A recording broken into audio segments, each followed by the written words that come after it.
Time to retire the term searcher. Now, there's a big community out there of people that are interested in buying businesses through what we call the ETA movement, entrepreneurship through acquisition, or the searcher movement. And we love seeing people buy businesses. Obviously, that's our business. Our business is helping people buy businesses. But you have to be very careful about attaching yourself to that community because it can really reflect negatively on you because the behavior of other participants in that community will reflect on you. So first off, the term searcher hurts you. It really just sends a signal to the broker that you're likely just there to waste their time. It's just in the name, it's searcher. You're a person buying a business. You're a business buyer. You're not a searcher. Searching isn't the goal. You shouldn't be doing this if your goal is to search. Your goal is to buy a business. Call yourself a business buyer. And even if you are a serious person that's identified with this search community, brokers have been burned by so many other members that have wasted so much of their time looking for that perfect business that doesn't exist, that they're just going to associate that time wasted with you,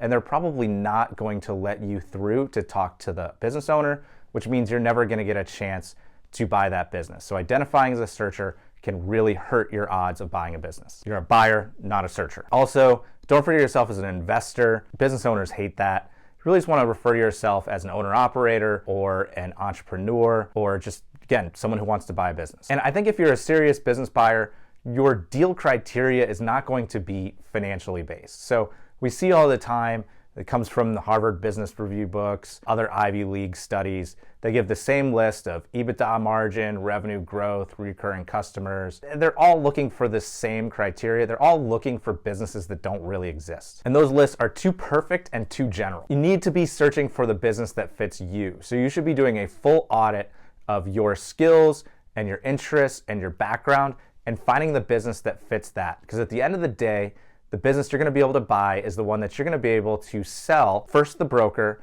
and then next the business owner, that you are the right person to take over that business. So if you're looking to buy manufacturing facilities, but you've never set foot in a factory, then that's probably not the right business for you. And I know a lot of people just say, well, we'll just hire a manager, we'll just put someone in place. It's really not that easy. And I'm going to say you're not going to be very good at hiring a foreman if you know nothing about the industry. If you've never swung a hammer in your life, you shouldn't be looking at general contracting businesses. So search within industries that you know. And if you're interested in buying within an industry that you don't have any experience, there's nothing wrong with going to work in that industry for a few years. It's really not a long time to go work somewhere for 2 to 3 years, learn as much as you can about the industry. That will help you get a lower down payment on the loan. Lenders will more likely give you the 2.5% down payment rather than the 5% down payment. And you get to learn without that risk of bankruptcy. So we tell people all the time, if they want to buy in an industry that they currently don't know anything about, go spend some time working in that industry. You're going to find out if you even want to own a business in that industry after you spend some time there. I think this falls into our team's superpower. It's matching buyers up with the company that fits them the best.